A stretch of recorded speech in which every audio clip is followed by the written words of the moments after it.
dear students, today we will discuss how to handle English section in your CLAT exam. So without delay, let's get started. Let's start with easy scoring topics. In my opinion, tone, title, theme, central idea of the passage, identify parts of a speech and figure of a speech. These are your easy scoring topics. अब question ये उठता है कि आप इनको easily कैसे करेंगे। तो इसके लिए आपको कुछ बातें बहुत आपको अपने माइंड में रखनी है।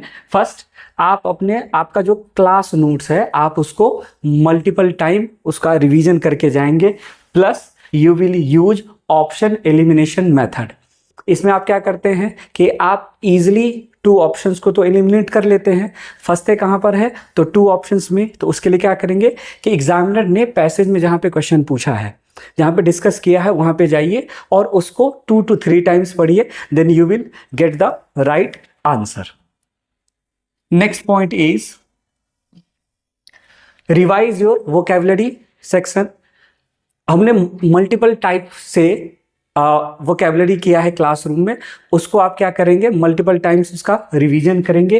प्लस एग्जामिनर कहता है कि मेरा पूछने का एक स्पेशल तरीका है जिसमें मैं क्या करता हूं कि एग्जामिनर क्या करेगा आपके साथ कि एक न्यू वर्ड देगा जो हो सकता है कि आपने ना सुना हो, लेकिन एग्जामिनर ये एक्सपेक्ट करता है कि आप उसका आंसर देंगे। कैसे देंगे?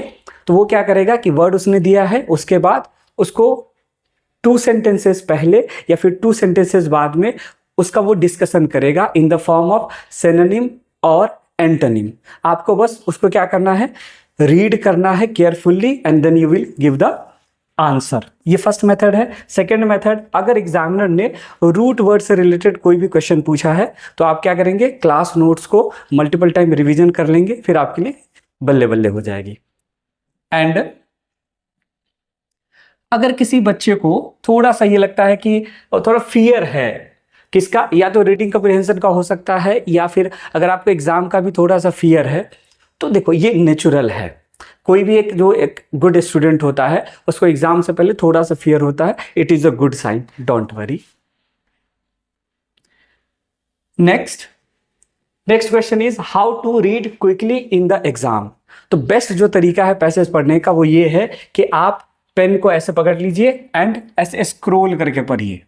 ये तरीका रहेगा आपका, ऐसे स्क्रॉल करना, ये बेस्ट मेथड है। अगर आप सिर्फ ऐसे देख कर पढ़ते हो तो इसमें प्रॉब्लम क्या है कि पेपर में आपका कंसंट्रेशन बहुत अच्छा नहीं होगा। So pen scrolling is the best method. Examiner कहता है कि मैं आपको फंसाने के लिए क्या क्या दूंगा, एक कॉम्प्लिकेटेड किसी पर्सन का नेम दे दूंगा, जैसे यहाँ देखो एक कॉम्प्लिकेटेड पर्सन का नेम है, प्लस साथ में वो और भी कुछ डेटा देगा, जैसे कि ये एक साइंटिस्ट है, ये एक रिसर्चर है। तो आपको अब इसका सही प्रोनाउंसिएशन क्या है इसमें नहीं फंसना है। या देखो एक प्लेस का नाम है, देखो एक कॉम्प्लिकेटेड है तो ठीक है, या बगल में लिखा हो गया है कि भाई ये एक रिमोट टाउन है, तो ऐसे करके आप माइंड में रखेंगे कि हाँ ये एक साइंटिस्ट का नाम है, ये एक रिमोट टाउन है। एंड इस तरह का कोई भी डेटा हो तो एग्जामिनर कहता है कि ये सिर्फ मैं आपके टाइम को कंज्यूम करने के लिए दे रहा हूं। सो आपको क्या करना है, avoid these data. And examiner always gives you 5 to 10% complicated words in your passage।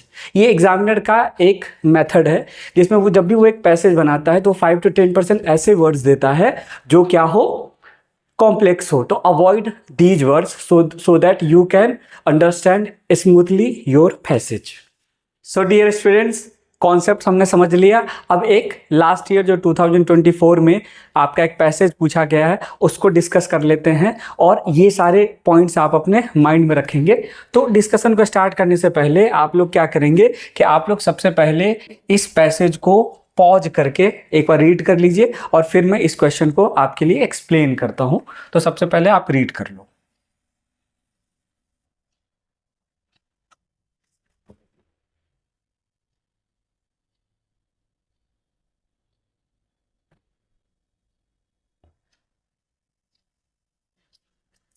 Okay, read it.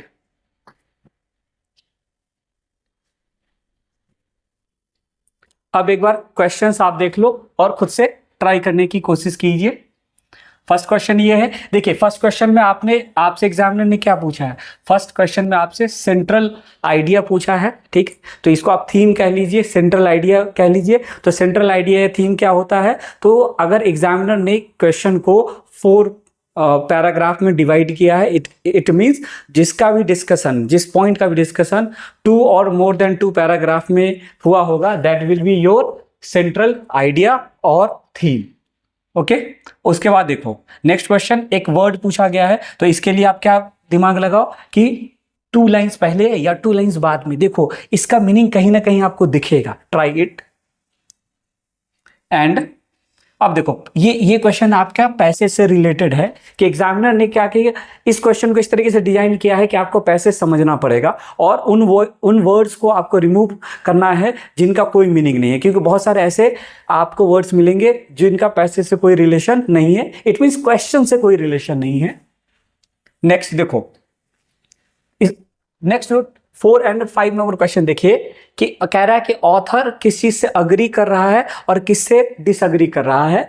तो अग्री और डिसअग्री मीन्स होता है इन्फ्रेंस का, एग्जामिनर ने आपसे क्वेश्चन पूछा है तो इसको करेंगे। एंड जो लास्ट क्वेश्चन है वो रिलेटेड है किससे, तो ये ट्रिक से समझ लो, एक वर्ड पूछा गया है न्यूट्रल। अब ये किससे रिलेटेड होगा, तो जिसमें भी न्यूट्रल सेंस में जो आपका ऑप्शन होगा that will be your answer. Okay, now एक एक करके डिस्कस कर लेते हैं। सो देखिए पैसेज किसकी बात कर रहा है, कि न्यूज में ये डिस्कशन चल रहा है कि जस्टिस जो है, न्याय जो है वो मिडिल क्लास वालों को नहीं मिल रही है। साथ में कैसे, तो इंडिया प्लस एक OECD, एक ऑर्गेनाइजेशन का डिस्कशन है कि जहां OECD है, इट मीन्स वहां पर क्या हो रहा है कि वहां के जो मिडिल क्लास है उनको रीजनेबल जस्टिस तो मिलता है, लेकिन इंडिया में बिल्कुल नहीं मिलता है, कंप्लीटली उनको जस्टिस नहीं मिल रहा है, ये डिस्कशन है। प्लस जब आप आगे जाएंगे तो यहाँ पर इसमें क्या लिखा गया है कि मोस्ट ऑफ द जेल्स जो है वो जो कहाँ के, जो रिचेस्ट कंट्रीज के हैं, वो भी किससे फिल्ड हैं, तो जो पुअर लोग होते हैं उनसे। तो पुअर और मिडिल क्लास इनको जो है जस्टिस नहीं मिल रहा है, ये आपका फर्स्ट और सेकंड पैराग्राफ कह रहा है। साथ में प्लस आपका जो पैसेज है वो रिप्रेजेंट कर रहा है कि जो पावरफुल और प्लस जो वेल्दी पर्सन है उनके लिए जस्टिस अलग है, प्लस जो मिडिल क्लास के लोग हैं उनके लिए जस्टिस अलग है। ये कंप्लीट आपका समरी है पैसेज का, और इसको आपने रीड भी कर लिया है। सो यहां देखिए फर्स्ट क्वेश्चन में क्या है, सेंट्रल थीसिस पूछ रहा है, तो यहां पर देखिए, यहां समझिए, तो यहां क्या है, मिडिल क्लास को रीजनेबल एक्सेस है, जस्टिस मिल रहा है कहां पे, तो OECD में, बट इंडिया में नहीं मिल रहा है, यानी यहां पर पुअर के साथ क्या हो रहा है, रॉन्ग हो रहा है। फिर यहां देखिए जेल में भी कौन है, तो पुअर है सेकेंड पैराग्राफ में। थर्ड में भी कौन है, तो थर्ड में यहां देखो दलित पर्सन का एग्जाम्पल है जिनको जस्टिस नहीं मिला। इट मीन्स जो थीसिस होता है वो क्या होता है, तो जो मल्टीपल टाइम्स, रिपीटेड टाइम्स, अलग अलग पैराग्राफ में जिसका डिस्कशन किया गया है उसको कहते हैं। तो जो भी आप आंसर बनाएंगे इस पैसेज का, उसमें क्या होना चाहिए, तो एक डिफरेंस होना चाहिए रिच एंड पुअर के बीच में, प्लस पुअर को के साथ जो इनजस्टिस हो रहा है उससे रिलेटेड आपके सारे आंसर होंगे। सो फर्स्ट को देख लेते हैं।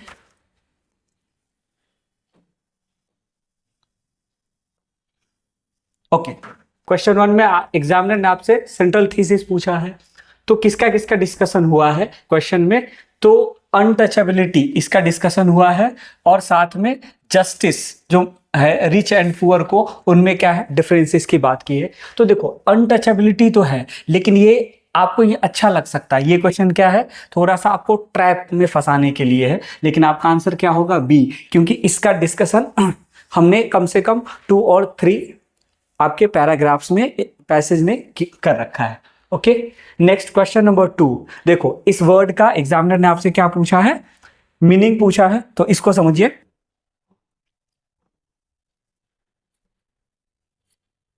यहां देखिए आपका पैराग्राफ 1, ये रहा आपका paragraph 2।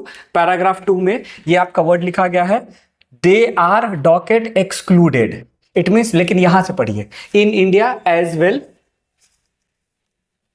jails are most exclusively filled with the poor, the civil justice system is hardly accessible to them. किनके लिए? पुअर के लिए क्या है, तो जो सिविल जस्टिस है वो एक्सेसिबल नहीं है, ये लिखा गया है। और इसी टर्म को यहां लिखा गया है क्या, दे आर डॉकेट एक्सक्लूडेड, यानी जस्टिस किनको नहीं मिलेगा, तो जो पुअर है उनको जस्टिस नहीं मिलेगा। अब ऑप्शन नंबर 2 पर आइए, यहां देखिए डॉकेट एक्सक्लूडेड, क्या इससे रिलेटेड कोई ऑप्शन है? तो फर्स्ट ऑप्शन देखिए क्या लिखा गया है, the poor do not have easy access to the justice system.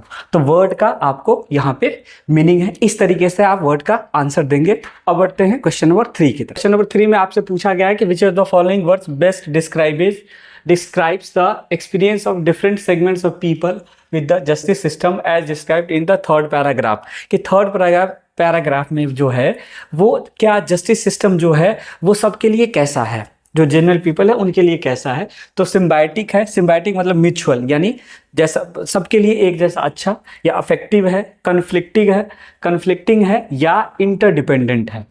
तो जैसा हमने पैसेज को समझा तो वहाँ क्या हो रहा था कि पैसेज में जो पुअर है, मिडिल क्लास है, उनके लिए डिफरेंट है, एंड रिच के लिए क्या है, डिफरेंट है। It means your answer will be option C, that is conflicting.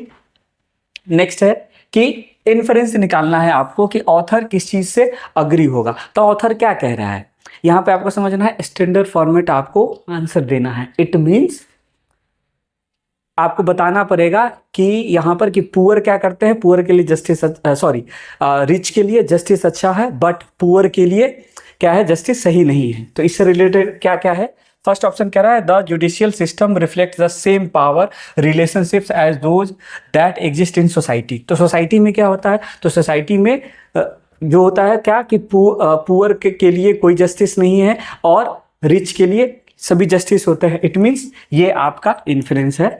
In question number 5 examiner पूछ रहा है इन्फ्लुएंस की किससे ऑथर डिसएग्री करेगा। आपको इसको लाइफ के रियल सिचुएशन से नहीं ऐड करना है, ऑथर के according.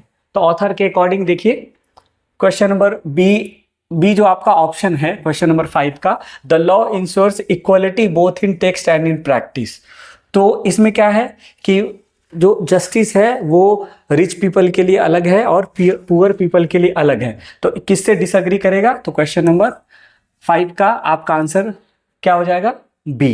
Okay, question number 6, what makes reform of judicial administration a neutral area. तो न्यूट्रल मीन्स व्हाट, जो किसी का फेवर ना ले, जो किसी का फेवर ले उसको क्या कहते हैं, बाइएस्ड।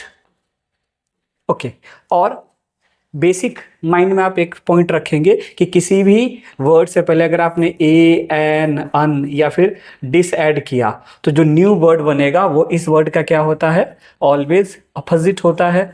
इट मीन्स अगर नया वर्ड बनाएंगे अनबाइज्ड तो इसका क्या मीनिंग होगा, जो किसी का फेवर ना ले। तो आपको ऐसा आंसर चूज करना है जो किसकी बात करे, जो किसी का फेवर ना ले। तो ऑप्शन नंबर सी देखिए, reforms to judicial administer do not favor one class of people over another। तो इस वर्ड का आपको डेफिनेशन यहां मिल रहा है, तो ये ट्रिक रहेगा आपके लिए। So answer will be option C. So dear students, finally best of luck for your exam. Thank you.